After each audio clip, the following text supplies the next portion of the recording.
This machine looks like a giant brass chest. It sits on a sturdy oak frame.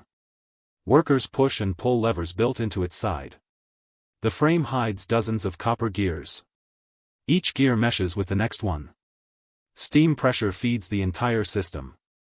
Steam comes from a small boiler at its back. The boiler pumps hot water through pipes.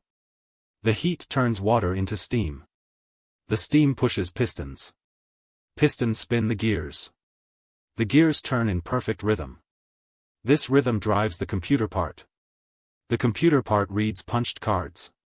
Punched cards are like old paper keyboards. The cards tell the machine what to do. The machine stores numbers on rotating drums. The drums act like memory. The gears move numbers across the drums. When a calculation is done, a printer prints results. The printer uses ink on a moving ribbon. The whole process looks like a living clock. This design follows Victorian style. Brass panels shine in soft light. Ornamental screws and rivets add detail.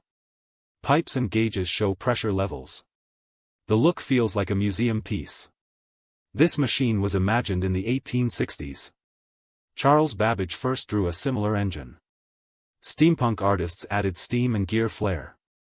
They turned a math tool into a visual wonder. The form blends metal, wood, and steam. The function tries to solve equations. It can add, subtract, multiply, and divide. It can also run simple programs. Programs are made by arranging punched cards. Users feed cards into a slot. The machine reads each hole as a command. It then moves gears to follow the command. The result appears as printed numbers. The aesthetic matches the age of invention. It feels both old and new. This machine shows how gears can replace silicon. It teaches us that solving problems does not need computers only.